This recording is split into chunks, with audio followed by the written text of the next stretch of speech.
Previously on Film Feature 43. TV's toast, Gloop is gone. Veruca salt. Wonka Company sunk before the first quarter of her being CEO. Charlie Bucket.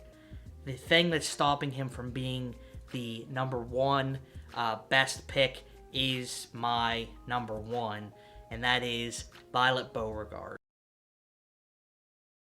Most of the theories online I agree with in reading them. As far as a real world business kind of situation, Violet is the best pick throughout these kids. She's made to look terrible in the movie, but realistically, if you think about it, she's the best pick. Let me explain. Violet's father also owns a business, albeit smaller scale than Mr. Salt's, but he owns a business. He's a politician. He knows how to work a crowd, and Violet's the only person we really see in the film that shows any affection towards her parent, to where she might actually take his advice. She holds his hand as they go into the initial candy room. So I think she would actually take her father's advice, or at least his lessons, where Veruca and Augustus probably wouldn't. Unfortunately, Charlie really doesn't have a father figure in this film to kind of fill that role. His mother is doing her best, but she just doesn't have that business acumen that Mr. Beauregard would. His only real father figure is Grandpa Joe, and we all know where Grandpa Joe's advice lands Charlie.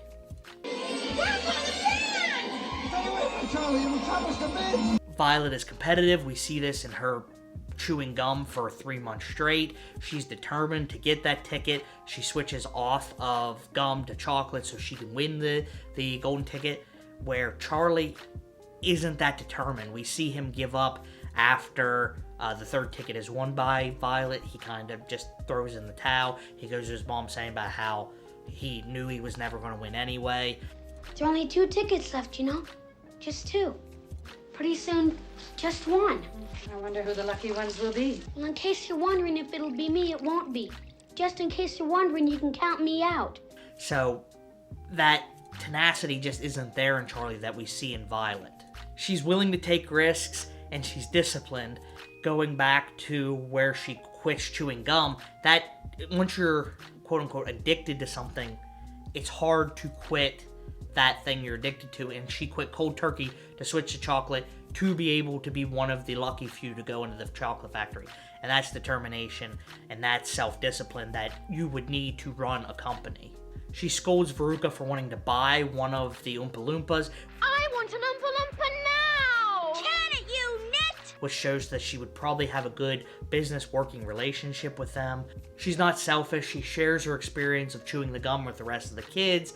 She's good in front of the camera. She is good with the public in general when it comes to that regard.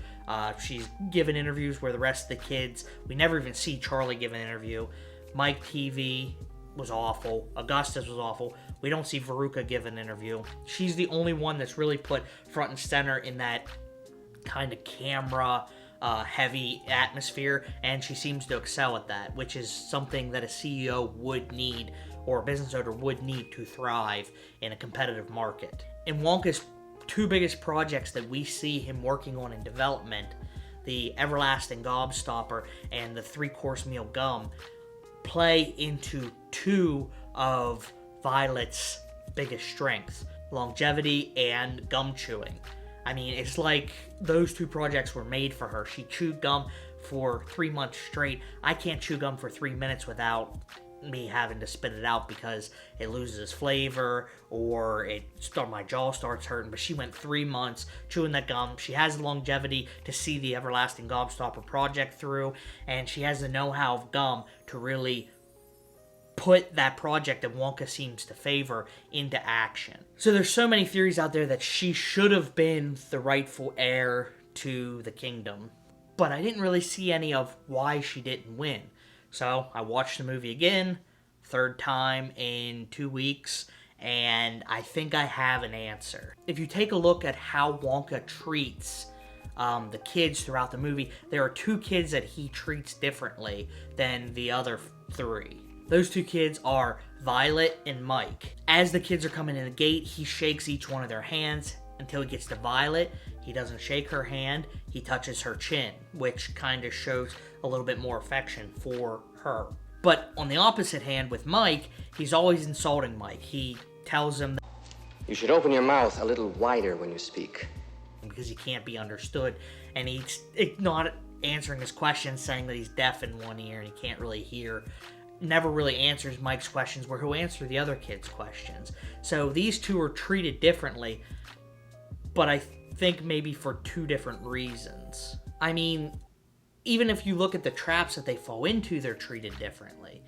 I mean, the rest of the kids, like I said in my last video, each of the traps were set up for these kids, but Mike and Violet's are set up specifically for what they're addicted to. Where the other kids, it's set up for them because of their greed or their gluttony or their need to impress Grandpa Joe for some reason. But it's not really a trap that's specific to them. Falling down a goose chute and getting sucked up into a chocolate tube and almost getting cut up into fan blades really aren't specific to something that Charlie and Augustus and Veruca have done. But getting turned into Blueberry because you chewed gum and getting shrunken because you wanted to be the first person to be sent through Wonka vision to a television are two things specifically aimed at Mike and Violet. I still think this kind of folds into my previous theory where it is set up, but these two are special to Willy Wonka for some reason. Most of the theories kind of point to saying that him touching her chin and the special treatment she gets is him wanting her to win. And we even see him wanting her to sign the contract first, until Veruca gets in the way of that. Violet, you first. Sign here. I want to go in! Don't you dare stop me! I'm only trying to help you, sweetheart. Give me that pen!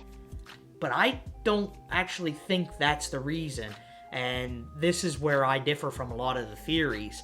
I think there's an underlying cause for Wonka wanting to have Violet be the first to sign and make sure that she's going into the factory and giving her kind of the special treatment to kind of lull her into a false sense of security. What made me think about this is one comment that I got down in my last video was the fact that Violet is the only kid who's present during her Oompa Loompa song. You will live in happiness too. And to me, if Wonka wanted her to be the winner, like a lot of these theories state, that wouldn't be the case. That almost sounds kind of mean-spirited and taunting, where the rest of the kids aren't there during the Oompa Loompa song. She's there present and kind of has to feel that embarrassment on top of being turned into a blueberry. To me, that's not Wonka's favoritism. That's actually the opposite. That's kind of malice. So, in line with my jigsaw theory, in line with my it was all planned theory, and in line with the internet's Violet is the best choice theory, I think that it's all true. I think Willy Wonka knows that Violet is the best choice, and that's why in the beginning he kind of lulled her in with this sense of favoritism until he could ultimately destroy her in a way to the point of embarrassment of seeing her own Oompa Loompa song and being present while it was being sung. Violet is the best choice, but she's not the easiest kid to mold into what Willy Wonka wants the predecessor to be. If we look at each of the kids and their fates of them falling into the trap, they all know the consequences. Augustus knows that he might fall into the chocolate river. Veruca knows that if you stand on a chute that you just saw bad eggs fall into, that it might open up and you might end up in the furnace. Mike TV just saw the chocolate bar get shrunk into 1/10 of its size. Charlie was told that Oompa Loompas are floating off into the atmosphere like the house from Up, and yet they all still chose to partake in the experience. Violet doesn't have that foreshadowing. Willy Wonka says that it's not finished. Bull. No, roast beef, but I haven't got it quite right yet. I don't care. Oh, I wouldn't do that. I really wouldn't. But that's all he says. To her, that could mean that, oh, it doesn't really taste that good. It could mean a plethora of things, not necessarily you're going to turn into a blueberry. He just divulges that information after she already turns into a blueberry. It always goes wrong when we come to the dessert. Always. It happens every time. They all become blueberry. So even that lines up with Willy Wonka knowing that she's probably the smartest. She's the one that's going to overcome the trap if anybody would, besides Charlie because of his good nature. And so he uses a little bit more trickery in her case than in the other kids' cases. So it all boils down to Charlie being able to be told, this is what you need to do, this is the Willy Wonka way. And Violet wouldn't have that. Violet would do it her own way. And Willy Wonka knows this. I mean, what does Willy Wonka say?